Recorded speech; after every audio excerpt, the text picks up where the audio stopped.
हाँ जी बच्चा party, last वाले वीडियो में जो मैंने सर्कुलर मोशन डाला था उसमें ये बताया था कि एक्सीलरेशन की थ्योरी क्या है और उसका बेसिक कॉन्सेप्ट क्या है। आज वाले लेक्चर में हम लोग करेंगे एक्सीलरेशन से रिलेटेड प्रॉब्लम्स, और वो जीरो लेवल से स्टार्ट होंगे और मैक्सिमम लेवल तक जाएंगे। तो उसमें जो मैंने क्वेश्चन नंबर 1 लिया है उसमें देखो क्या बोला गया है कि एक car speed up in circular path, which of the following figure illustrate the acceleration of the car. तो इस टाइप के क्वेश्चंस में जाने के लिए क्या माइंड में होना चाहिए। जैसे हमें पता है कि सर्कुलर मोशन जब इस टाइप से होगा तो एक्सीलरेशन का जो डायरेक्शन है सेंट्रीपिटल का, वो सेंटर की तरफ रहता है, और दूसरा एक्सीलरेशन होता है टेंजेंशियल, जो इस स्पीड के साथ में रहेगा।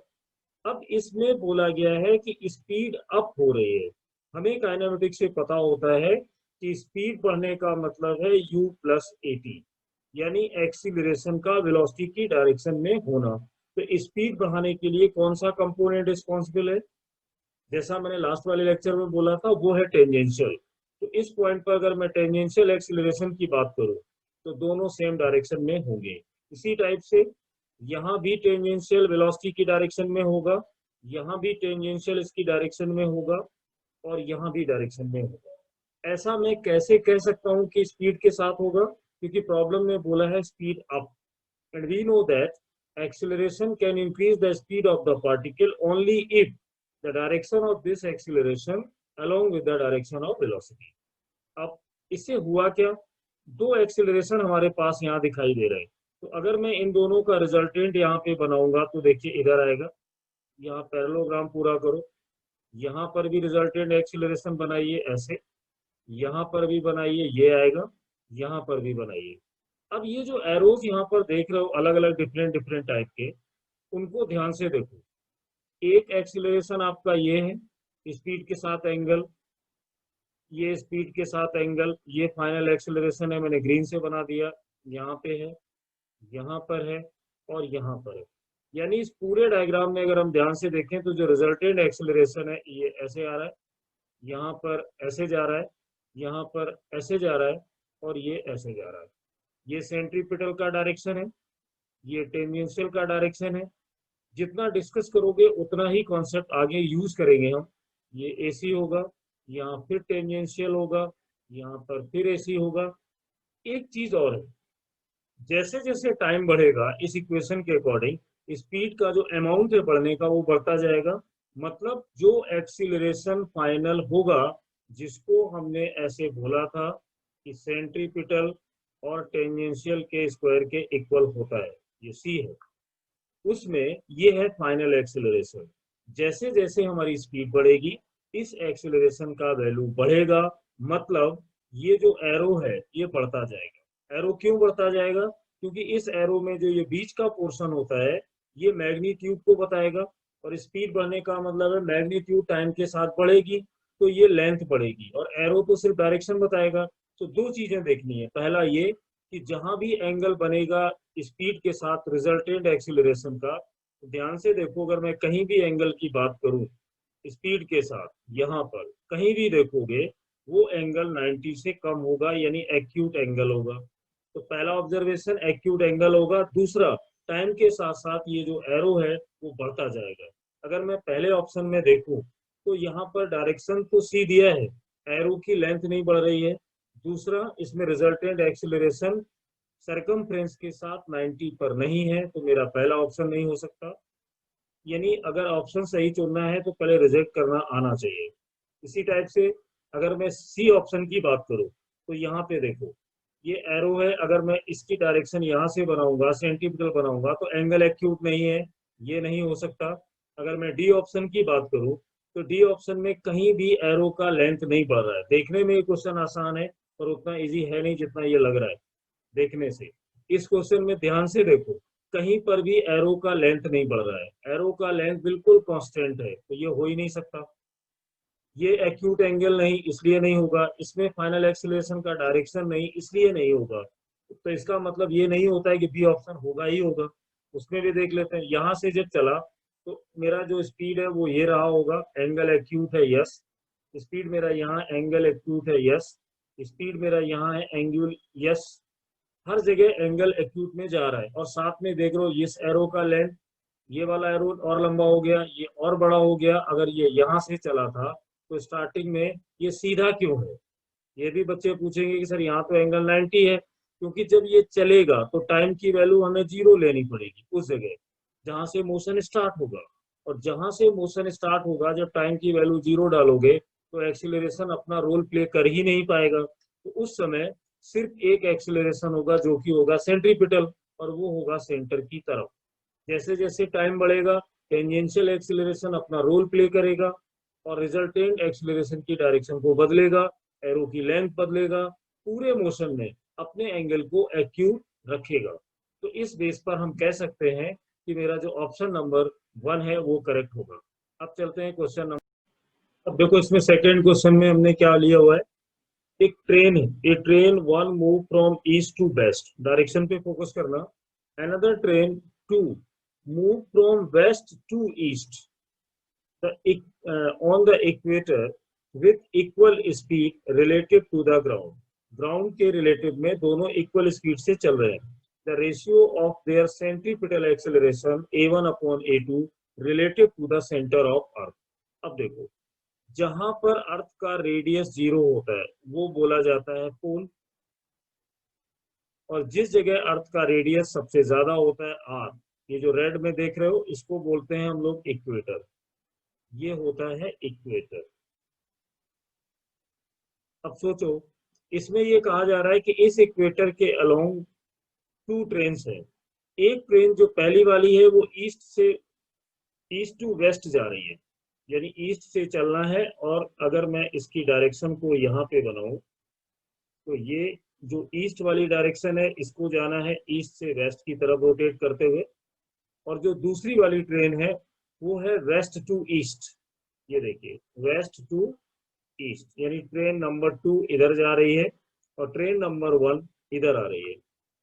अब यहाँ पे ध्यान से देखो, जो सेंट्रीपिटल एक्सेलरेशन का फॉर्मूला होता है वो v स्क्वायर अपॉन r होता है। रेडियस कहाँ पर लेना है? इक्वेटर। इस क्वेश्चन में इक्वेटर क्यों बोला गया? क्योंकि पोल पर तो रेडियस बिल्कुल 0 हो जाती है। तो यहाँ से देखो कि जो ट्रेन नंबर 2 है वो अर्थ के का जो अर्थ रोटेट कैसे करती है? West to east. और ट्रेन नंबर 2 भी कैसे मूव कर रही है? West to east. तो ट्रेन 2 का स्पीड ज्यादा होगा, लेकिन जो पहली वाली ट्रेन है वो चल रही है ईस्ट से वेस्ट, यानी अर्थ के रोटेशन के अपोजिट। तो बस यहाँ पर ये देखना है कि किसका स्पीड बढ़ जाएगा और किसका स्पीड कम हो जाएगा। That train will move along with the rotation of earth, speed will increase, हमने पढ़ा हुआ है, and the second train speed will decrease. तो जो नंबर 2 ट्रेन है उसका स्पीड ज्यादा होगा एज कंपेयर टू 1। तो अगर हम इसमें देखेंगे तो हम लोग ये कह सकते हैं कि A2 का सेंट्रीपिटल एक्सेलरेशन A1 से ज्यादा होगा। तो अगर हम यहाँ पे A1 अपॉन A2 निकालें या A2 अपॉन A1 निकालेंगे तो वो ग्रेटर देन 1 होगा इस आइडेंटिटी से। और अगर हम इसको उल्टा कर दें A1 अपॉन A2 करेंगे तो ये लेस देन 1 हो जाएगा। तो इसमें relative to centre of earth बताना था, तो हमारा ये लेस देन 1 है। तो ऑप्शन कौन सा सही होगा? सी वाला। तो इस प्रॉब्लम के थ्रू बच्चों हमने क्या जाना? हमने एक नई चीज देख ली कि that such things who will move along with the direction of earth speed will increase, and that bodies who are moving opposite to the earth means rotation of earth speed will decrease. तो centripetal acceleration speed पे depend करता है, तो simple सा ratio निकाल। अब देखो इसमें नेक्स्ट वाला प्रॉब्लम नंबर 3। इसमें ध्यान से ये देखना है कि हम लोगों से पूछा क्या जा रहा है। In uniform circular motion which of the following remain constant. अब देखना, इसमें कई बच्चे सोचेंगे रेडियस कहाँ बदलता है, वेलोसिटी कहाँ बदलता है। तो ऐसे देखना, अगर मैं ये बोलता हूँ कि पार्टिकल यहाँ से चला और यहाँ पर पहुंचा, थोड़ी देर बाद यहाँ आया, फिर यहाँ पहुंचा, ध्यान से देखना, ये इसका यहाँ पर v1 होगा वेलोसिटी, यहाँ पर v2 होगा वेलोसिटी, यहाँ पर v3 होगा वेलोसिटी, और यहाँ पर v4 होगा वेलोसिटी। मैंने यहाँ पर देखिए सबके ऊपर एक वेक्टर साइन अगर मैं बना दूं v3 v4, तो ध्यान से देखो, अगर इस प्रॉब्लम में ये कहा गया है कि यूनिफॉर्म सर्कुलर मोशन है, इसका मतलब साफ है कि अगर इनका किसी का भी मैग्नीट्यूड निकालोगे तो वो कांस्टेंट रहेगा। तो यूनिफॉर्म सर्कुलर मोशन में स्पीड कांस्टेंट रहती है। एक बात हो गई। तो क्या मेरा ये रेडियस कांस्टेंट रहेगा? ऐसे नहीं सोचना है, ये आपको रेडियस नहीं दिया है, वेक्टर साइन लगा है, मतलब पोजीशन वेक्टर पूछा जा रहा है। तो जब यहाँ पर आओगे तो पोजीशन देखिए किधर है, ईस्ट डायरेक्शन में है। लेकिन जब यहाँ पर आओगे तो ये पोजीशन देखिए ये वेस्ट है, और यहाँ पे नॉर्थ होता है, तो वेस्ट और नॉर्थ के बीच में आ गई ना। और जब यहाँ पर पहुंचोगे तो ये पोजीशन नॉर्थ साइड में आ गई। तो यूनिफॉर्म सर्कुलर मोशन में हर पल पोजीशन बदल रही है, and this is the position vector. तो मेरा ये ऑप्शन नहीं हो सकता। अब मैं चला बी ऑप्शन पे। क्या एक्सीलरेशन वेक्टर चेंज होगा? एक्सीलरेशन वेक्टर का मतलब क्या हुआ कि ये इसमें ये बता, जो हमने अभी पढ़ा है उसमें ऐसे पढ़ा था कि AC स्क्वायर और AT स्क्वायर ये तब आता है जब हमारा सर्कुलर मोशन नॉन यूनिफॉर्म हो। बट यहाँ पर यूनिफॉर्म सर्कुलर मोशन है, मतलब टेंजेंशियल एक्सीलरेशन तो नहीं होगा। तो ये एक्सीलरेशन क्या होगा? V square by R। लेकिन एक्सीलरेशन तभी डेवलप होता है, यहाँ पे तो ध्यान से सुनना, ये क्वेश्चन देखने में आसान है बट है नहीं, बहुत सारी चीजें क्लियर करेंगे। एक्सीलरेशन यहाँ पर आया कैसे? जब यूनिफॉर्म सर्कुलर मोशन था तो एक्सीलरेशन डेवलप कैसे हुआ? क्योंकि स्पीड तो कांस्टेंट थी, बिल्कुल थी, लेकिन वेलोसिटी कांस्टेंट नहीं थी, हर पल वेलोसिटी चेंज हो रही थी। तो एक्सीलरेशन का जो फॉर्मूला हम पढ़ते हैं वो होता है change in velocity with respect to the time, और direction of acceleration along with the direction of change in velocity होता है।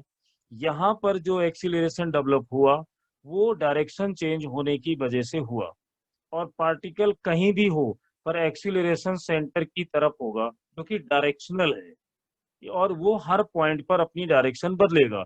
जहां से चले हो तो देखो लेफ्ट में लग रहा है, जब यहाँ पर आओगे तो यही सेंट्रीपिटल एक्सीलरेशन हमारा राइट में लगेगा, जब ऊपर पहुंचोगे तो वो नीचे की तरफ लग रहा है, जब पार्टिकल नीचे आता है तो ऊपर की तरफ लग रहा है। हाँ ये जरूर है कि उसका डायरेक्शन सेंटर को पॉइंटेड है, पर हर पॉइंट पे लेफ्ट राइट तो कर रहा है, और ये लिखा है एक्सीलरेशन वेक्टर, तो मेरा ऑप्शन ये हो ही नहीं सकता। अब यहाँ पर भी देखिए ये V के ऊपर एक साइन लगा है, अब समझ गए होगे वेलोसिटी, और वेलोसिटी में दो चीजें होती हैं, मैग्नीट्यूड एंड डायरेक्शन। पर यहाँ मैग्नीट्यूड कांस्टेंट है लेकिन डायरेक्शन तो बदला, तो फिर ये भी कांस्टेंट नहीं हो सकता। अब बचा इसमें लिखा हुआ है मैग्नीट्यूड ऑफ एक्सीलरेशन, ये सही है। क्यों? क्योंकि मैग्नीट्यूड ऑफ स्पीड यहाँ पर कांस्टेंट रहने वाला है, तो मैग्नीट्यूड ऑफ एक्सीलरेशन भी हमारा कांस्टेंट होगा। ये कहने के लिए बहुत छोटे छोटे क्वेश्चंस हैं, पर इनमें होता बहुत कुछ है, यही कंसेप्ट को बिल्डअप करते हैं। अब देखने में छोटा था तो ऑप्शन कौन सा सही होगा हमारा? डी ऑप्शन इसका करेक्ट चॉइस होगा। अब देखो अब इस वाले क्वेश्चन पर आते हैं। देखो इसमें कहा गया है कि एक डायग्राम शोज ए CD प्लेयर रोटेटिंग क्लॉकवाइज, यानी एक CD प्लेयर है, अब तो बंद हो गया है, पहले अभी भी चल रहा है कहीं कहीं। तो ये CD प्लेयर है जो किस डायरेक्शन में चल रहा है? क्लॉकवाइज डायरेक्शन में, ये क्लॉकवाइज डायरेक्शन में रोटेट कर रहा है। अब इसको देखना, आगे बोलते हैं कि इन CD player after turning it of, अब इसको ऑफ कर दिया गया, जहां से इसको चलने की एनर्जी मिल रही थी वो बंद हो गई। CD स्लो डाउन, अब ये स्लो हो गई। Assuming it has not come to stop, ये रुकी नहीं है। The direction of the acceleration of point P, यहाँ पर एक पॉइंट P है जो एक्सीलरेशन बताना है। मैंने थोड़ी देर पहले अभी ये समझाया था कि दो एक्सेलरेशन होते हैं नॉन यूनिफॉर्म सर्कुलर मोशन में, एक सेंट्रीपिटल और दूसरा एक्सेलरेशन होता है टेंजेंशियल। अगर टेंजेंशियल एक्सेलरेशन विद स्पीड के अलोंग है तो ये क्या करेगा? एक्सीलरेटेड मोशन बनाएगा, स्पीड को बढ़ाएगा। लेकिन अगर टेंजेंशियल एक्सीलरेशन का डायरेक्शन मोशन के अपोजिट यानी स्पीड के अपोजिट हो जाएगा तो इसके स्पीड को अप नहीं बल्कि डाउन करेगा। तो यहाँ पर यही बोला गया है कि assuming it has not come to stop, यानी स्लो हुआ है। तो सोचो इस पॉइंट पर सेंट्रीपिटल का डायरेक्शन तो सेंटर की तरफ होगा। अब ये क्लॉक वाइज जा रहा है तो इसके स्पीड का डायरेक्शन तो यहाँ पर होगा, लेकिन क्योंकि ये स्लो डाउन हो रहा है तो इसका टेंजेंशियल एक्सीलरेशन का डायरेक्शन यहाँ पर होगा। कहने का मतलब है स्लो डाउन होने का मतलब जो इसको एनर्जी दे रहा था वो अब नहीं मिल रही है। तो एक्सीलरेशन जो टेंजेंशियल है और जो वेलोसिटी की डायरेक्शन है वो अपोजिट है, तभी ये स्लो डाउन होगा। मेरा पर्पज ये है कि अगर मैं इन दोनों का रिजल्टेंट निकालूं तो वो यहाँ पे कहीं आएगा, ये देख लो। तो ये वाला डायरेक्शन है वो एक्सीलरेशन को रिप्रेजेंट करेगा। क्या हमारा ए ऑप्शन कर रहा है? बिल्कुल कर रहा है। देखिए ये डायरेक्शन हो गई सेंट्रीपिटल, ये हो गई टेंजेंशियल, तो ये ऑप्शन ए सही है। सी क्यों नहीं हुआ? दिख ही रहा है कि ऊपर गलत बता रहा है। बी बिल्कुल सीधा नीचे बता रहा है, ओनली टेंजेंशियल, नहीं होगा। डी सेंट्रीपिटल को शो कर रहा है, नहीं होगा। तो इसका हमारा फाइनल ऑप्शन क्या सही होगा? Option A will be the correct. अब देखो इसमें एक और, जैसे इसमें बोला गया है कि is the value of linear velocity omega 3i minus 4j plus के एंड आर, तो find the value of linear velocity. ये क्वेश्चन मैंने इसलिए दिया है कि बहुत सारे बच्चों को ये कंफ्यूजन हो जाता है कि इसमें मैं क्या करूं। तो इसके लिए हमारे पास हमेशा ये माइंड में होना चाहिए कि ओमेगा क्रॉस आर करोगे। अब मैं इसको सॉल्व नहीं करने जा रहा हूँ, मैंने लिया इसलिए है कि यहाँ पे डर जाते हैं कि क्या करें, याद नहीं रहता जनरली। तो ओमेगा क्रॉस आर, तो इसको ओमेगा क्रॉस आर अगर हमें निकालना होगा तो हम लोग क्या करेंगे, क्रॉस प्रोडक्ट की हेल्प लेंगे। यानी डिटर्मिनेंट से जो हम करते हैं आई कैप, जे कैप, के कैप। अब पहले इसमें ओमेगा आएगा, बस ये ध्यान रखना है। ओमेगा का वैल्यू 3 माइनस 4 और ये 1 था। आर में जो वेक्टर हमें दिया है 5i माइनस 6j, यानी ये होगा 5 माइनस 6 और के। फिर इसमें आई, क्रॉस प्रोडक्ट करेंगे तो यहाँ पे जो वैल्यू निकल कर आएगी वो आई, यानी 6 4 जा 24, माइनस का 6 बन जा 6, तो ये आएगा -18। ये आई हो गया। इसके बाद हम यहाँ जे कैप लिखेंगे, तो जे कैप में 2 2 3 यानी 13, और फिर आएगा के कैप। के कैप को सॉल्व करेंगे तो ये रहा 2, यानी इसका आंसर होगा -18i माइनस 13j और +2 के cap. This is the linear velocity. आसान क्वेश्चन था, मैंने जल्दी में दे दिया जिससे कि हेल्प। अब इसको देखो, when a ceiling fan is switched off, angular velocity reduce to 50%। तो क्यों ना स्टार्टिंग से ही करें कि अगर मेरा initial angular velocity omega naught है, तो फाइनल केस 1 में हमें क्या दिया जा रहा है, इनिशियल का 50%, मतलब 2 से डिवाइड कर दो, आधा हो जाता है। वाइल इट मेक 36 रोटेशन, यानी जो नंबर ऑफ रोटेशन है वो है 36, मैंने मान लिया n1। How many more rotation will it make before coming to rest, और ये मान लो कि यूनिफॉर्म एक्सिलरेशन है। थोड़ा सा काइनेमेटिक्स को याद करो। यूनिफॉर्म रिटार्डेशन का मतलब है एक्सिलरेशन का जो फॉर्मेट है वो यूनिफॉर्म है, यानी हम इक्वेशन ऑफ मोशन को यूज कर सकते हैं। तो इक्वेशन ऑफ मोशन जब डिस्टेंस के लिए निकालते थे या स्पीड के लिए, तो हम पढ़ते थे v square u square 2as। तो इसमें 2 केस में इस क्वेश्चन को सॉल्व कर दो। पहला वाला केस है, मैंने यहाँ लिखा omega square, omega naught square 2as का मतलब अल्फा इंटू थीटा। ए एक्सिलरेशन यहाँ एंगुलर में बदलेगा, डिस्प्लेसमेंट थीटा में बदलेगा। अब इसमें साफ बोला है कि जो फाइनल है वो हाफ हो जाता है, तो कर दो यहाँ पे हाफ। ये ओमेगा नॉट स्क्वायर बाई 4 होगा, ये ओमेगा नॉट स्क्वायर होगा, +2 अल्फा का हमें कोई नॉलेज नहीं है, उसको ऐसे ही छोड़ दो। अब नंबर आएगा कि डिस्प्लेसमेंट कितना होगा। एक राउंड में 2 पाई एंगल रोटेट करेगा, 2 राउंड में 2 पाई करेगा। यहाँ पर कितने रोटेशन लिए गए हैं, 36, तो इसको मल्टीप्लाई कर दो 36 इंटू 2 पाई। ये कहाँ से आया, मैंने ऐसे लिखा हुआ है कि थीटा की वैल्यू अगर हमें यहाँ पे निकालनी है तो एक राउंड लेने में वो 2 पाई चलता है। अगर मैं थीटा को मानता हूं कि 1 रेवोल्यूशन की बात हो रही, 1 राउंड की, तो 2 में कितना होगा, 2 से करो तो n में कितना होगा, तो यहाँ n1 इंटू 2 पाई होगा। n1 का वैल्यू हमें दिया है 36 इंटू 2 पाई, तो यहाँ 36 इंटू 2 पाई मैंने ये लिख दिया। अपना टारगेट है यहाँ से अल्फा की वैल्यू को निकालना, तो ये होगा 2 अल्फा इंटू 36 इंटू 2 पाई। और राइट हैंड साइड में देखो, ओमेगा नॉट स्क्वायर को कॉमन ले लो, 1/4 माइनस 1 बचेगा। तो यहां से अगर हम अल्फा देखें, ये अल्फा है, तो अल्फा का वैल्यू होगा 4 माइनस 1 यानी 3/4 ओमेगा नॉट स्क्वायर और 4 पाई इंटू 36। अभी कैंसिल नहीं करते हैं, आगे इसकी जरूरत पड़ेगी, यहाँ पर ऐसे ही छोड़ दो। ये अल्फा की वैल्यू आ गई। अब इसमें आगे क्या बोला है, हाउ मैनी मोर रोटेशन, यानी 36 के बाद और कितने रोटेशन होंगे इसको रेस्ट में आने के लिए, तो ये तो एकदम सिंपल सी लैंग्वेज यूज कर दी गई रेस्ट में लाने के लिए। तो चलो देखो, final velocity, initial velocity to alpha theta, इसने बोला है फाइनली ये रेस्ट में आएगा, यहाँ पे 0 कर लो। अब इसमें आएगा ओमेगा नॉट की वैल्यू क्या है, लिखा रहने दो।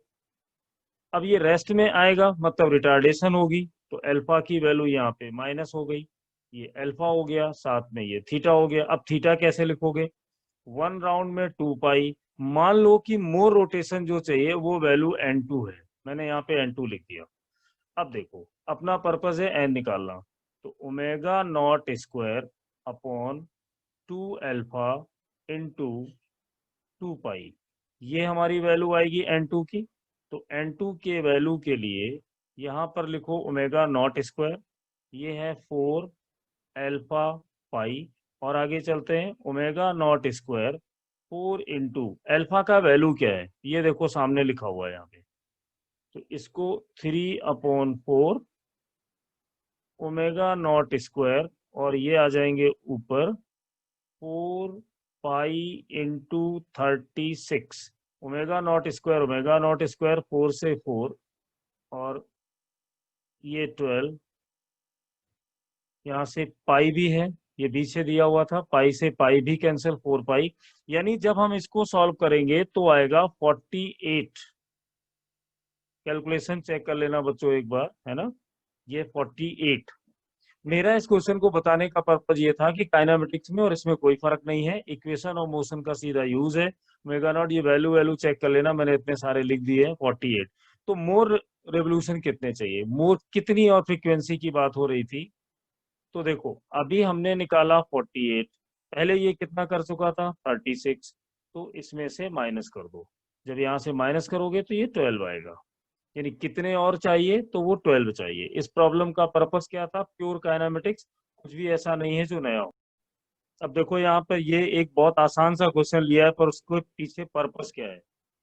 पर्पस ये है कि जैसे इसमें पूछा गया एक car is moving with speed 30 metre per second, देखना v का वैल्यू दिया हुआ है 30 metre per second, on a circular path करते जाइए, रेडियस 500 मीटर, यानी r का वैल्यू है 500 metre, its speed increasing at the rate of, ये देखना 2 मीटर पर सेकेंड स्क्वायर दिया हुआ है, लिखा है इंक्रीजिंग एट द रेट, तो कई बच्चे बोलते हैं एक्सीलरेशन है क्या, नहीं, ये दिया हुआ है dv/dt, इसका वैल्यू हमें कितना दिया है 2 मीटर पर सेकेंड स्क्वायर, ये कौन सा एक्सीलरेशन हो गया, टेंजेंशियल।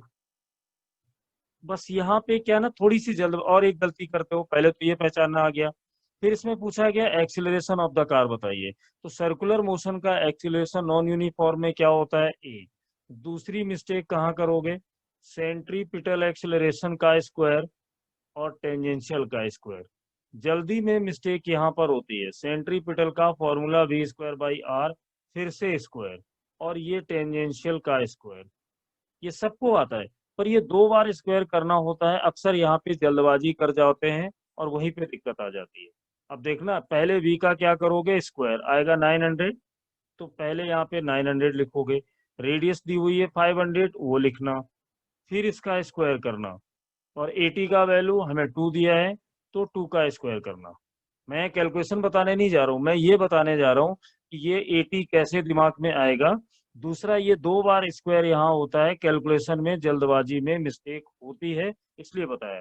जब इसको सॉल्व करोगे तो 2.7 मीटर पर सेकेंड स्क्वायर आ जाएगा, यानी ऑप्शन बी। अब देखो ये एक थोड़ा सा लेवल चेंज करेंगे, a stone is projected from level of ground eight t=0, यहाँ पर मैंने देखो ये पहले से बनाया कि टाइम t0 पर जब इसको प्रोजेक्ट किया जाता है, तो इसमें कहा गया है horizontal and vertical component of initial velocity are 10 and 20 metre per second, यानी हॉरिजॉन्टल 10 है और ये 20 है respectively. Then the instant of time at which tangential and normal component of acceleration of stone are same, ये resistance लेना नहीं है, जी का वैल्यू 10, यानी टेंजेंशियल और नॉर्मल एक्सीलरेशन सेम हो जाते हैं। तो इसको अगर हमें अच्छे से एनालाइज करना है, तो इसका यहाँ पे कोई एक पॉइंट ले लो और मान लो कि ये v वेलोसिटी से जा रहा है, और उस समय ये ग्राउंड के साथ थीटा एंगल बनाता है। तो यहाँ पर एक वेलोसिटी होगी vx और यहाँ पर हम मान लेते हैं vy। ठीक, अगर मुझे ये थीटा मालूम पड़ जाए तो हम bx और vy के बारे में कुछ सोच सकते हैं, उसमें कोई दिक्कत नहीं है। एक्सीलरेशन जो होगा वो हमेशा ग्राउंड की तरफ काम करेगा। कौन सा? एक्सीलरेशन ड्यू टू ग्रेविटी हमेशा सेंटर ऑफ अर्थ की तरफ रहता है। अब सोचो अगर ये g है और यहाँ पे थीटा मान लिया है, तो इस जगह ये जो एक्सीलरेशन होगा, क्योंकि अगर मैं यहाँ से ये एंगल देखूं, ये वाला ऐसे कंपोनेंट मुझे बनाना है एक टेंजेंशियल, जैसे लॉज ऑफ मोशन में पढ़ते हो ना, ऐसे इंक्लाइंड प्लेन होता है तो यहाँ angle theta mg sin theta और mg cos थीटा, सेम यहाँ पर आना है। तो एक एक्सीलरेशन का कंपोनेंट यहाँ होगा g sin थीटा, इसमें कोई दिक्कत नहीं है।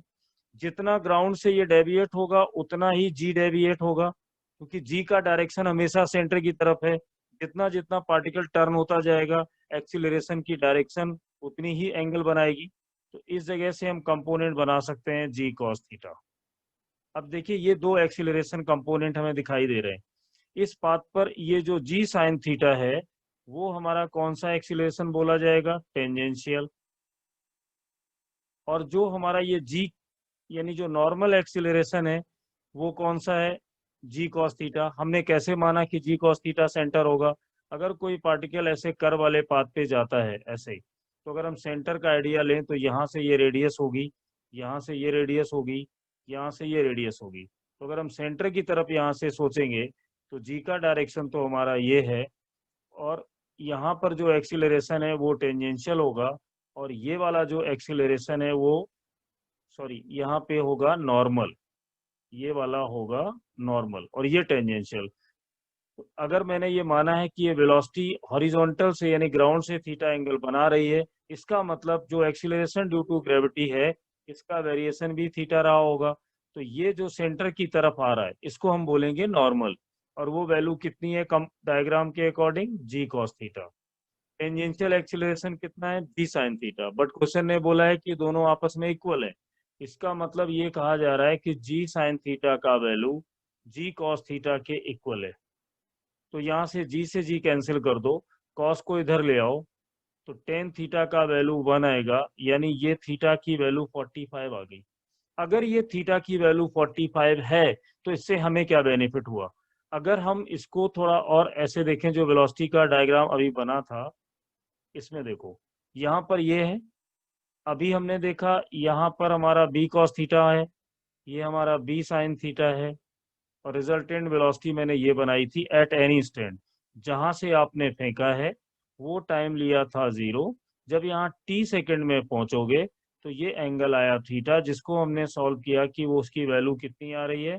45 डिग्री।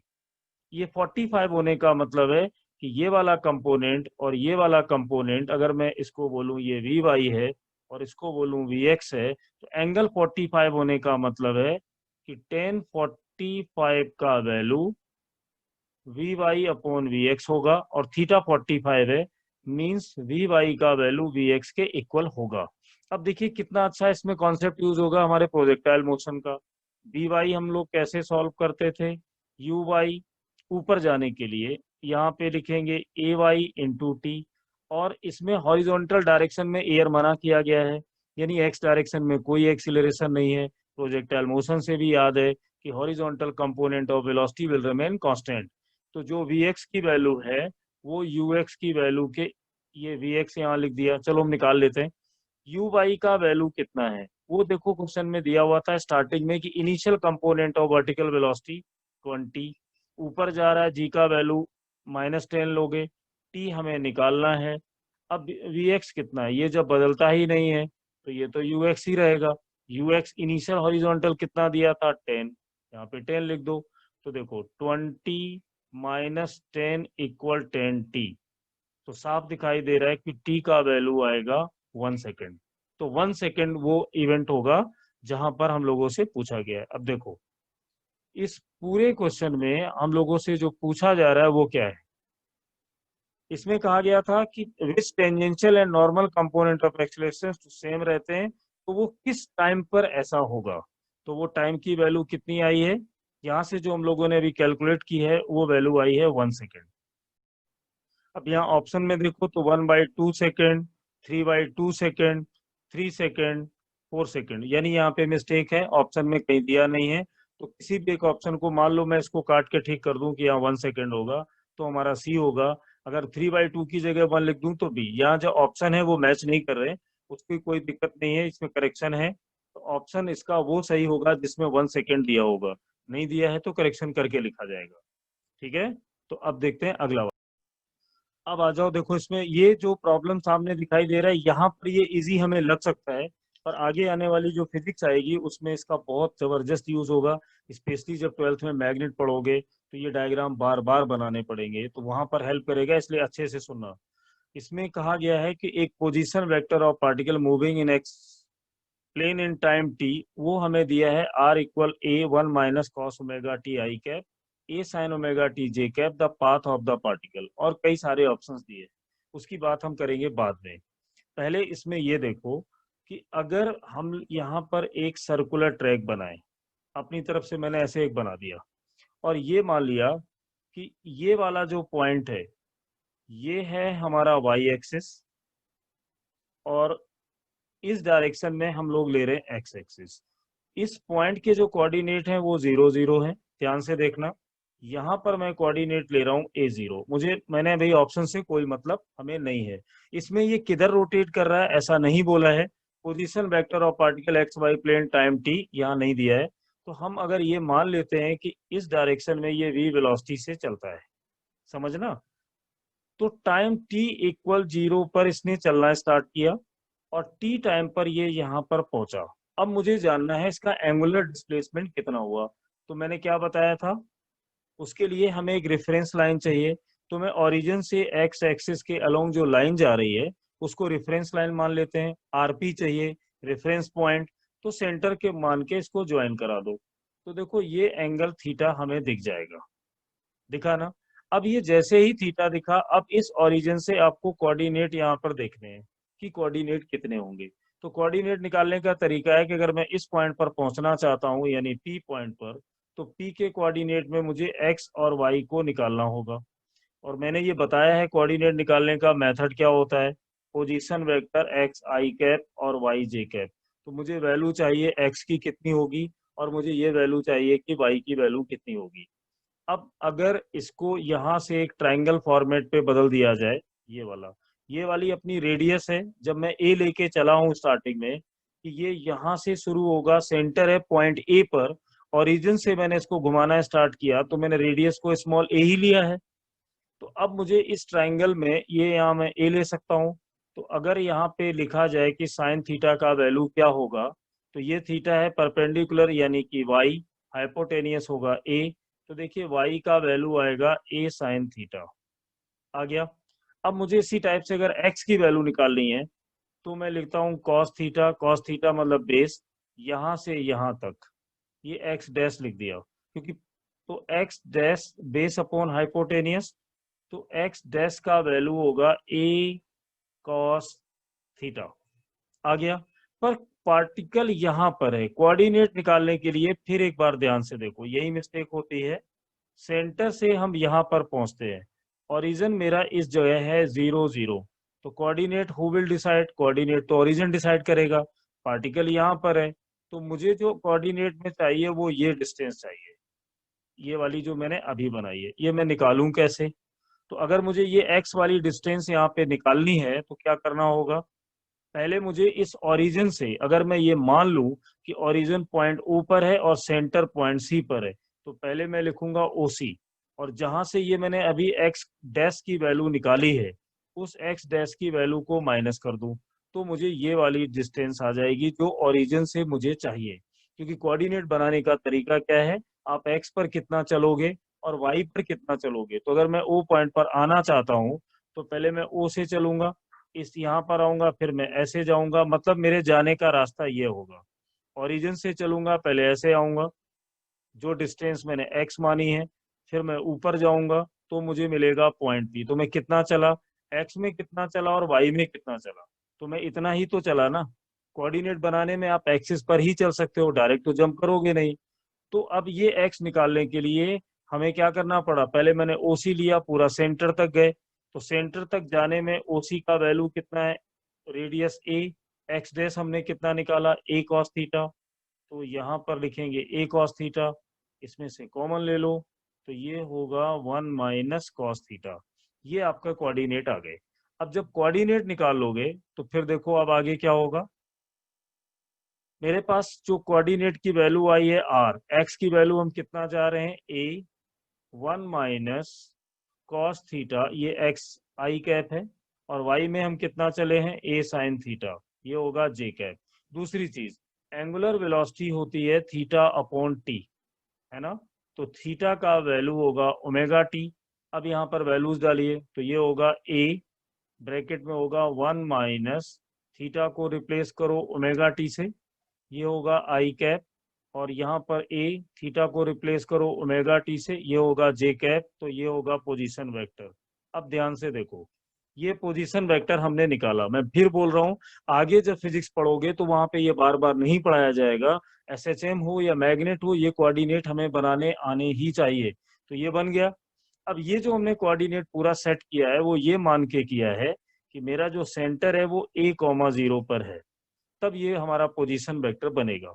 तो इस बेस पर अगर हम अपने ऑप्शन पे जाएंगे तो देख लो ये बना हुआ है। अब इसमें से कौन सा लेना चाहिए, पहले में लिखा है ए circle of radius a and centre a,0, यानी x का वैल्यू a, y का वैल्यू 0, ये सही है। आगे, ए circle of radius a and centre 0 0, नहीं, ये अगर हम लेंगे तो हमारे कोऑर्डिनेट में 1 माइनस कॉस थीटा नहीं आएगा, सीधा कॉस हो जाएगा। Ellipse, no chance, neither a circle nor ellipse, no.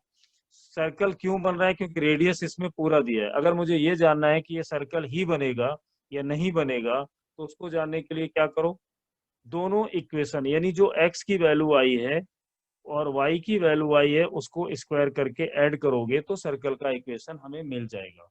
तो ये ऐसे सॉल्व, ये जितने भी क्वेश्चंस हैं मैं इसलिए करा रहा हूँ कि अगर ये एक्सीलरेशन पूरा कंप्लीट करना है, इसका पर्पस ये चैप्टर नहीं है, इसका पर्पस है आगे आने वाले चैप्टर में इसका यूज कर।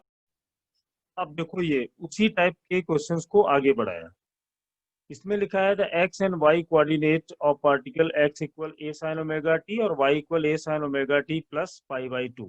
तो एक चीज देखो, अगर मैं x की वैल्यू लिखूं तो वो आती है a sin ओमेगा टी, और अगर मैं y का वैल्यू लिखूं तो 90 प्लस थीटा यानी cos थीटा, तो ये आ जाती है a cos ओमेगा टी। यानी x एक्सिस का मोशन इस इक्वेशन से गवर्न होगा और y का इक्वेशन इस इक्वेशन के साथ हम इसको डील करेंगे।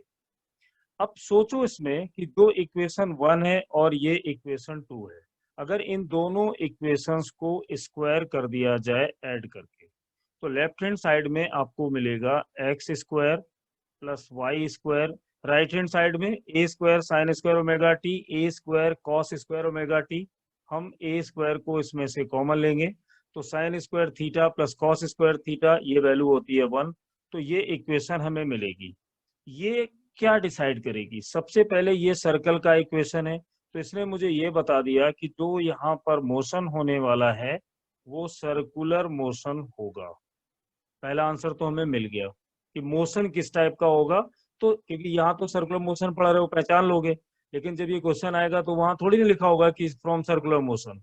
तो पाथ निकालने का एक तरीका जो मैं पीछे बोल रहा था कि दोनों को स्क्वायर करके ऐड करो, ये सर्कल का इक्वेशन है, हमें पता होता है ए यहाँ पे रेडियस होगी। अब आगे देखो, दोनों मोशन जो गवर्न होंगे उनको डिसाइड कौन करेगा, वो डिसाइड करने के लिए इक्वेशंस दी गई है। अब एक्स एक्सिस पर ओमेगा टी लिखा हुआ है और इस पर कॉस आया।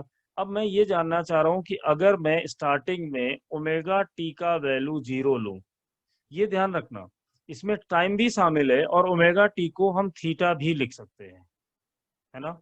तो ओमेगा टी की वैल्यू जब 0 लोगे तो अगर मैं यही वैल्यू एक्स वाली इक्वेशन में डालूं तो मुझे मिलेगा a साइन 0, यानी वैल्यू आएगी a, और मल्टीप्लाई करेंगे 0 से तो फाइनल हो गया 0। इसी टाइप से जब मैं इसको y में डालूं तो a, अब यहाँ पर होगा cos, cos 0, तो cos 0 होता है 1 यानी 1। तो टाइम t इक्वल 0 पर इस पार्टिकल की पोजीशन क्या होगी, ओरिजिन अगर मैं इसको यहाँ पे मानूं कि ये जो जहां से चल रहा है वो सेंटर है, और वो मान सकता हूँ क्योंकि सर्कल का equation x square y square a square आ रहा है, जो मुझे ये बता रहा है कि ये सर्कुलर पाथ पे चलेगा और इसका रेडियस ए होगा। अब टाइम टी इक्वल 0 पर मैं ओमेगा टी को 0 कहाँ पे लूँ, ये क्वेश्चन है। तो उसमें ये कहा जा रहा है कि जहाँ एक्स का वैल्यू 0 हो वहां पर लेना है। तो मैंने इस पॉइंट को इस जगह लिख दिया कि ओमेगा टी का वैल्यू 0 होगा। यहाँ पर अच्छे से देखो, अगर मैं इसके कोऑर्डिनेट पूछूं तो इसके कोऑर्डिनेट क्या होंगे, एक्स का वैल्यू 0 होगा और वाई का वैल्यू ए होगा। ये ओरिजिन है तो ये रेडियस है तो ए है। अच्छे से समझो, डिस्कशन वाला क्वेश्चन है। मतलब हमें जो इक्वेशंस दिए गए हमने ऐड करके देखा तो पाथ मिला। अगर यहाँ एलिप्स का इक्वेशन आता तो ये एलिप्टिकल पाथ होता, यहाँ पे सर्कल का आया तो सर्कल का हुआ। अब मैं ये जानना चाह रहा हूँ ये पार्टिकल चलेगा कहाँ से, तभी तो बता पाओगे क्लॉकवाइज होगा या एंटी क्लॉकवाइज होगा। तो मैंने इसमें टाइम टी इक्वल 0 डाला, क्यों, क्योंकि मोशन का बिगिनिंग पॉइंट तो पता करना पड़ेगा, और वो कैसे आएगा, टाइम टी 0 डालने पे। तो जब 0 डाला तो एक्स की इक्वेशन की वैल्यू हमारे पास 0 आई और y की इक्वेशन a आई, यानी एक्स वाई के इनिशियल कोऑर्डिनेट जो हमारे पास आए वो x में 0 और y में a। तो इस पूरे डायग्राम में ध्यान से देखो तो यहाँ y एक्सिस पर a जाना होगा और x का ये y एक्सिस पर x का वैल्यू 0 होता है। तो मुझे मालूम पड़ गया कि ये स्टार्ट होगा यहाँ से। अब मैं जानना चाह रहा हूँ कि ये राइट में जाएगा या लेफ्ट में जाएगा, how you will check, easily है।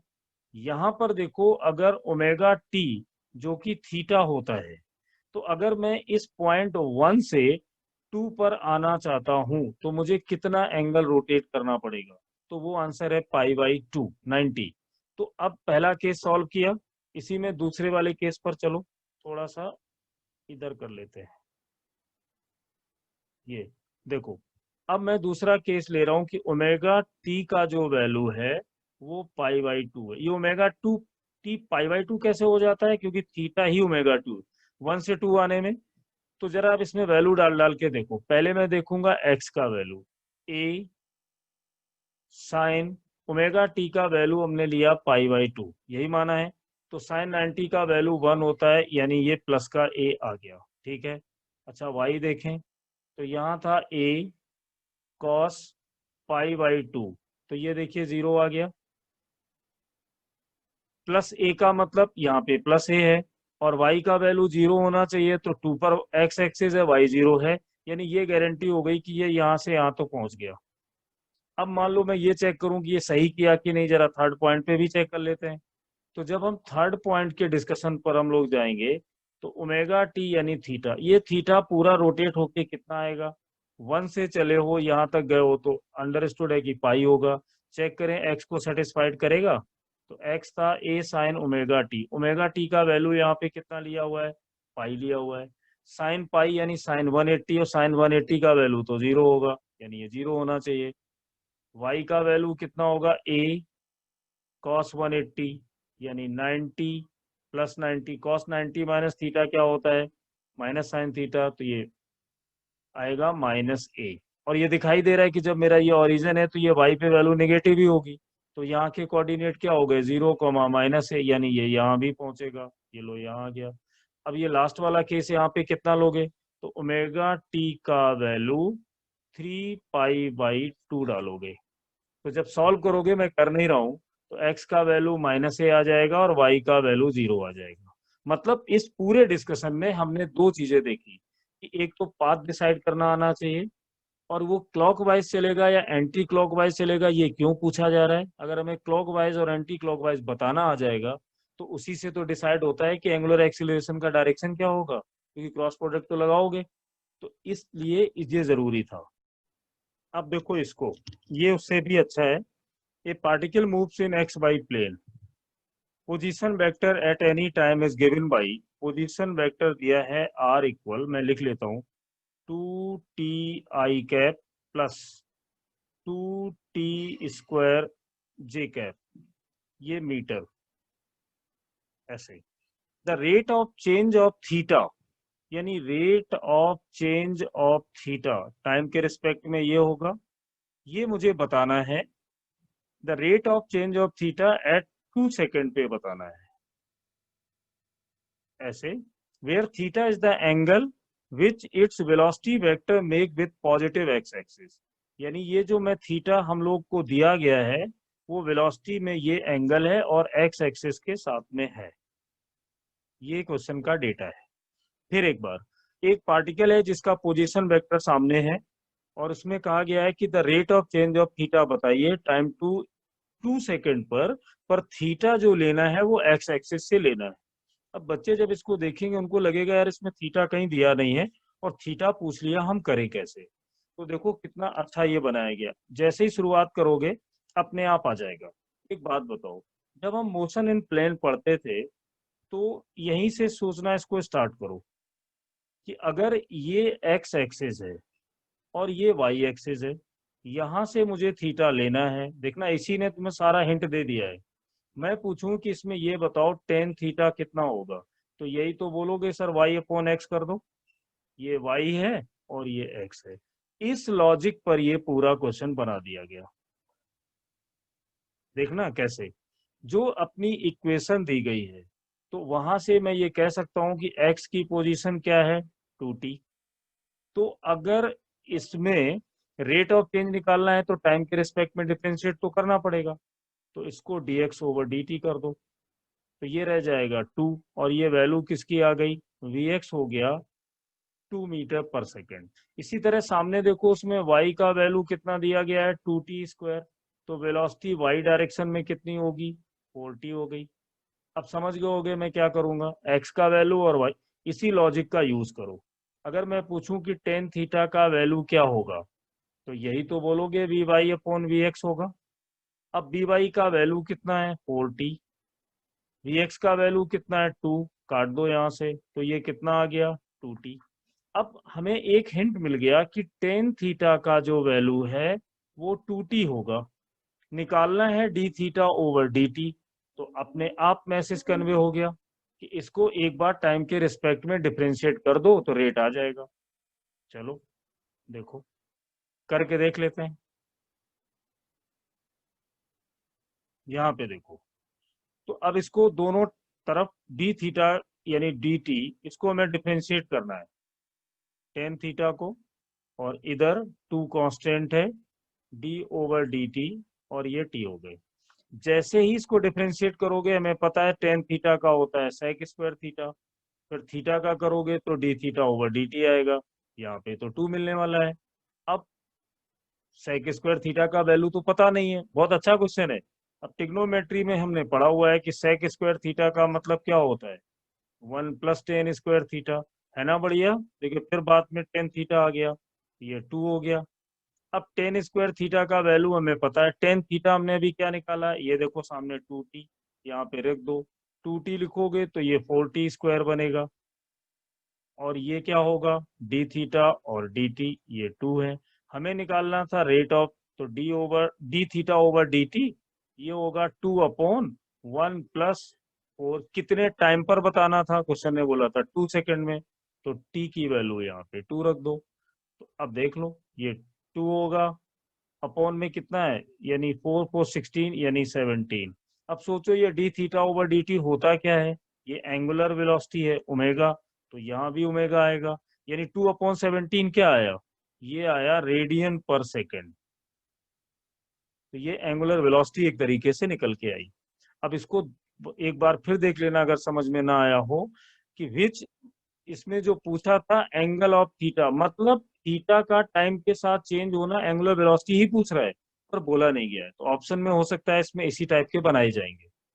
तो इन सारे क्वेश्चंस को नोट्स जरूर बना। देखो एक बहुत अच्छा फिर से इसमें कहा गया है a hollow vertical cylinder of radius R and height length इसकी एच दी है दिखाई दे रही है, has internal surface a small particle is placed in contact, यहाँ पर ये with the inner side of the upper rim at a point P, ये रहा। It is given a horizontal speed v0, यानी y डायरेक्शन में कोई भी initial speed नहीं दी गई है। Tangential to rim, it leave the lower rim at point Q, ये घूमता हुआ, ये देखिए यहाँ से ऐसे चला फिर ये ऐसे घूमा, जैसे नहीं वो हम लोग पहले पुराने में सर्कस वगैरह आते तो वहां पे लोग बाइक दौड़ाते थे, देखो ऐसे घूम रहा है, ऐसे घूम रहा है स्पाइरल बनाते हुए और यहाँ से बाहर चला जाता है, ये कहा गया है। The number of revolution made by the particle will be, कितने राउंड के बाद ये चला जाएगा। तो अब अगर ये एक बात बताओ, सिंपल लॉजिक है कि अगर मुझे नंबर चाहिए, नंबर ऑफ रेवोल्यूशन चाहिए, तो वो कैसे निकाले जाएंगे। उसका ये है कि टोटल ये कितनी लेंथ चलेगा, है ना, और 1 राउंड में कितनी डिस्टेंस ये लेगा। टोटल लेंथ में जैसे 1 राउंड वो चला, क्योंकि ये घूमता भी है और आगे भी बढ़ता है। ये ऐसे देखो, पहले घूमेगा, फिर थोड़ा नीचे आएगा, फिर घूमेगा, फिर नीचे आएगा, फिर घूमेगा, फिर नीचे आएगा, फिर घूमेगा, फिर नीचे आएगा, और ऐसे जाएगा। यहाँ से वी स्पीड, ध्यान रखना बच्चों, ये हीलिकल पाथ होता है। वैसे जब 12th में आओगे तो मैग्नेट वाले चैप्टर में हीलिकल पाथ का एक बहुत अच्छा कॉन्सेप्ट है, और डिटेल में वहां पढ़ना पड़ता है, जो जेईई और मेंस और एडवांस के लिए बहुत इंपॉर्टेंट है। तो उसी टाइप में ये नीचे आया। तो अगर मुझसे ये पूछा जाए कि ये कितने राउंड ऐसे मारेगा पूरा, तो मुझे 2 चीजें चाहिए, कि यहाँ से यहाँ तक आने में इसने पूरा कितना लेंथ चला ये, और जब ये 1 राउंड पूरा करता है ऐसे आता है, फिर देखिए 1 राउंड कब होगा, 0.1 से चलेगा 0.2 पर आएगा। तो ये बीच का जो डिस्टेंस है लीनियर, इसको पिच बोलते हैं वैसे। फिर एक बार समझा रहा हूँ कि यहाँ से चला, पूरा घूमा, फिर ऐसे चला, फिर घूमा, तो देखो 1 राउंड से दूसरे राउंड के बीच में गया, तो ये लीनियर डिस्टेंस भी चला। तो मुझे ये जानना है कि जब ये 1 राउंड पूरा करता है तो कितनी डिस्टेंस चल जाता है। उस डिस्टेंस को टोटल लेंथ के साथ डिवाइड कर दो, नंबर ऑफ रेवोल्यूशन आ जाएगा। तो वो निकालेंगे कैसे। लेंथ निकालने के लिए हमें क्या करना होगा, स्पीड इनटू टाइम। मैंने मान लिया कि ये टी टाइम में बाहर निकल जाता है, हॉरिजॉन्टल स्पीड इसकी वी नॉट है, तो ये स्पीड इनटू टाइम करेंगे तो यहाँ से मुझे टोटल ट्रेवलिंग डिस्टेंस मिल जाएगी, यानी वी नॉट इंटू टी। अब मुझे यहाँ पर इसको डिवाइड किससे करना है, ये 1 राउंड में कितनी लेंथ चलेगा, तो वो उसकी सरकमफ्रेंस होगी 2πr, और ये हमें दे देगा नंबर ऑफ रेवोल्यूशन। अब इसमें जरूरत किस चीज की है, कि मुझे टाइम और बता दिया जाए। तो इक्वेशन होती है h equal you by T plus half A by T square. Acceleration तो यहाँ ग्रेविटी वाला है, तो इक्वेशन ऑफ मोशन लग जाएगी। मैंने इस क्वेश्चन में बिगनिंग में ही बताया था कि कोई भी स्पीड हॉरिजॉन्टल नहीं दी है, सॉरी, कोई भी स्पीड वर्टिकल डायरेक्शन में नहीं दी है। इसने बोला है कि हॉरिजॉन्टल स्पीड वी नॉट है, तो यू बाई का वैल्यू 0 हो गया, क्योंकि इनिशियली ये हॉरिजॉन्टल चला था। ए वाई का वैल्यू जी होगा, और ये टी स्क्वायर, और ये टोटल एच चल रहा है, तो यहाँ से टाइम का वैल्यू कितना आएगा, 2h/g। इतने टाइम में ये आ जाता है। और नंबर ऑफ रेवोल्यूशन निकालने का आइडिया मैंने बता ही दिया, लेंथ कितनी होगी और 1 रेवोल्यूशन में कितनी। तो इस फर्स्ट इक्वेशन में इस वैल्यू को रख दो, तो number of revolution will be V not upon 2πr, और टाइम की वैल्यू यहाँ लिख दो 2h/g। तो ये देखिए नंबर ऑफ रेवोल्यूशन निकल के हमारे आ गए। तो इस टाइप के ये ध्यान रखना, ये क्वेश्चन यहाँ पे क्यों कराया गया, क्योंकि आगे आने वाली फिजिक्स में हीलिकल पाथ में किसी 12th वाले बच्चे से पूछना, वो बताएगा हीलिक्स में बहुत दिक्कत होती है निकालने में नंबर ऑफ रेवोल्यूशन वगैरह। चलिए फिर इसको देखते हैं इसी में बढ़ते हुए ऑर्डर में। ये एक बहुत अच्छा क्वेश्चन है। इसमें कहा गया है particle is moving in a circle of radius R in such a way that at any instant the total acceleration makes an angle 45 with the radius, initial speed is v naught, the time taken to complete the first revolution। अगर time निकालना है तो उसके लिए angular velocity और angular displacement का होना जरूरी है। फिलहाल हम ये देखते हैं ये प्रॉब्लम किस कॉन्सेप्ट पर फ्रेम किया गया। इसमें कहा गया है makes an angle 45 with the radius. तो देखो मैंने यहाँ बनाया हुआ है, ये रेडियस है जिस पर सेंट्रीपिटल एक्सेलरेशन दिया हुआ है, रिजल्टेंट एक्सेलरेशन ए है, जिसका एंगल ये दिया है 45 डिग्री प्रॉब्लम ने। ये एक्चुअली ऐसा क्यों दिया गया, इसने ये कहा है कि आप थोड़ा सा दिमाग लगाओ, तो tan 45 का value tangential to the centripetal होता है। अगर मैं आपको एंगल 45 दूं, इसका मतलब आप ले सकते हो कि टेंजेंशियल और सेंट्रीपिटल एक्सेलरेशन का वैल्यू आपस में इक्वल है। तो अगर हम ये दोनों आइडिया लेके आगे बढ़े, ये देखो एसी, तो टेंजेंशियल एक्सेलरेशन होता है आर अल्फा, और रेडियल एक्सेलरेशन होता है आर ओमेगा स्क्वायर। आर से आर काट दो। अल्फा को हम लोग लिख सकते हैं rate of angular velocity with time, और ये जो वैल्यू है ये ओमेगा स्क्वायर है, एज इट इज रहेगी। इसको देखो, D omega upon omega square, यहाँ पर लिखोगे डी टी। अब इसको कर दो इंटीग्रेट, ओमेगा नॉट ओमेगा। जब टाइम t इक्वल 0 है तो I am going to consider initial angular velocity is omega not, at time t the final angular velocity is omega. Simple सा एक इंटीग्रेशन करना है।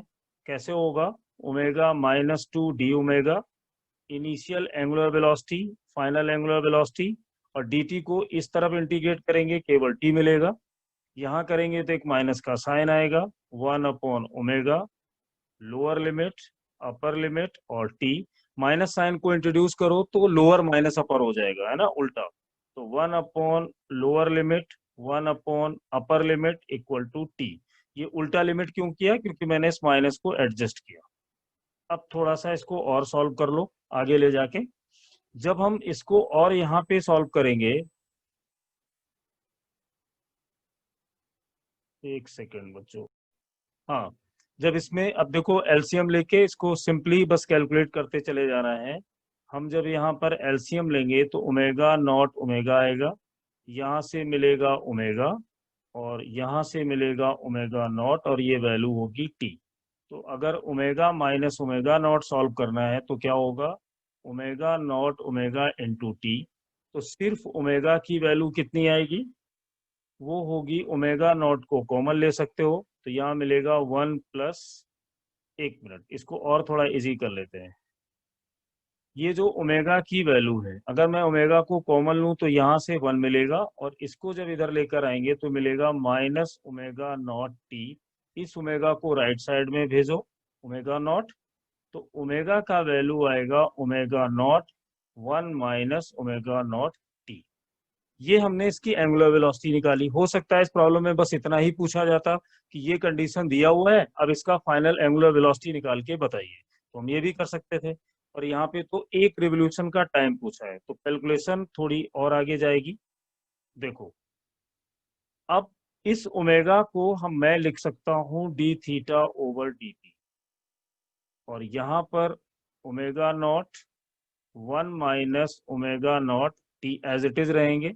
अगर dt को इधर लेकर आओगे तो ये बनेगा ओमेगा नॉट dt और 1 माइनस ओमेगा नॉट टी। अब मुझे फिर इसको इंटीग्रेट करना है, और वो भी एंगल के साथ में देखना है। 1 रेवोल्यूशन का मतलब, देखो टाइम कितना लोगे? टाइम t 0 से जाना है t तक, और 1 रेवोल्यूशन का मतलब है इनिशियल एंगल 0 लेना होगा और फाइनल एंगल 2 पाई, क्योंकि 1 रेवोल्यूशन करने में पार्टिकल कितना घूमेगा? 360 डिग्री। अब प्रॉब्लम है कि इसको इंटीग्रेट कैसे करें।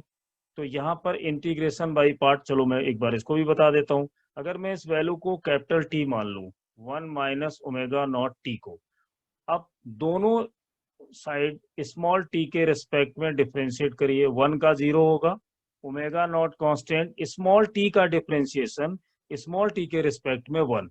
तो यहाँ से क्या मिला? डी टी, ये 0 है, ये माइनस ओमेगा नॉट, और ये वाला डी टी चला गया इधर। कहने का मतलब ये है कि अगर मैं सिर्फ ओमेगा नॉट डी टी को रिप्लेस करूं तो उसकी जगह माइनस कैपिटल डी टी लिख सकता हूं। ये जो कैपिटल टी है ये हमारा एक सब्स्टिट्यूट है, यहाँ एक्स वाई जेड और भी कुछ मान सकते हो, ये टाइम को रिप्रेजेंट नहीं कर रहा है। इससे फायदा क्या हुआ? ये इंटीग्रेशन थोड़ा आसान हो जाएगा, देखना। ओमेगा नॉट डी टी जो लिखा है उसकी जगह मैं लिख दूंगा माइनस डी टी, कैपिटल वाला, ये टी कर दिया। और ये जो 1 माइनस ओमेगा नॉट टी लिखा है उसको मैंने कैपिटल टी माना था तो यहाँ लिख दो। इससे हमें फायदा ये होगा, हम बहुत जल्दी ये पिक कर लेंगे कि इसका इंटीग्रेशन एल एन टी आएगा। आ गया माइनस के साथ, और लिमिट्स जो थी वही रहने दो, भी मैं लिमिट्स बताने चेंज करने के चक्कर में नहीं पड़ रहा हूँ। तो 0 into T, left hand side में जो सॉल्व किया है वो क्या आया है? डी थीटा को इंटीग्रेट करोगे तो 2 पाई माइनस 0। अब यहाँ से देखो, ये लॉग टी है तो लिमिट डालेंगे तो यहाँ से log t रहेगा, और log 0 का वैल्यू नहीं, अभी ये 2 पाई, यहाँ तक आ गए।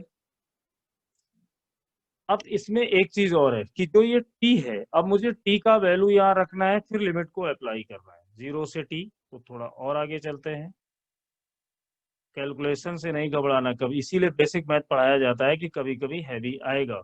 तो लेफ्ट हैंड साइड में हमें मिला हुआ है 2 पाई, राइट हैंड साइड में आया हुआ है माइनस लॉग टी। अब टी का वैल्यू मैंने क्या लिया था, ये देखो 1 माइनस ओमेगा टी। ये वो वैल्यू थी जो हमने ली हुई थी किसकी जगह, टी की जगह। लिमिट क्या थी, 0 से टी। अब एक काम करते हैं कि यहां पर इस माइनस साइन को अगर मैं इधर भेज दूं और साथ में एंटी लॉग ले लूं तो ये e⁻⁻² हो जाएगा। थोड़ा ज्यादा जल्दी हो गया तो ऐसे देख लो, एक स्टेप और बता देता हूँ। माइनस का 2 पाई, ये होगा ln 1 minus omega not T. और लिमिट यहाँ पे क्या है, 0 से लेकर टी।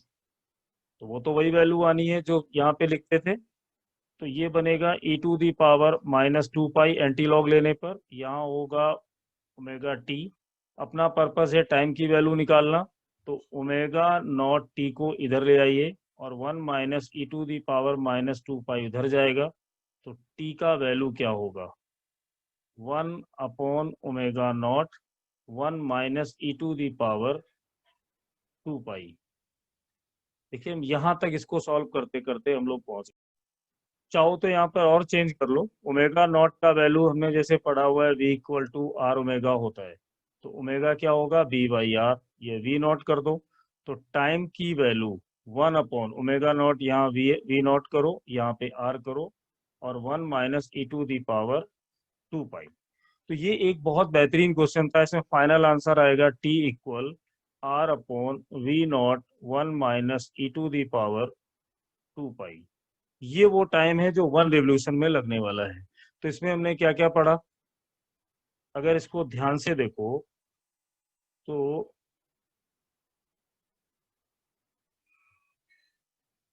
इसका सलूशन यहां से स्टार्ट हुआ और ये पूरा जा रहा है। अच्छा क्वेश्चन था, इसलिए तुम्हें टाइम लग गया। तो अब इसके बाद एक और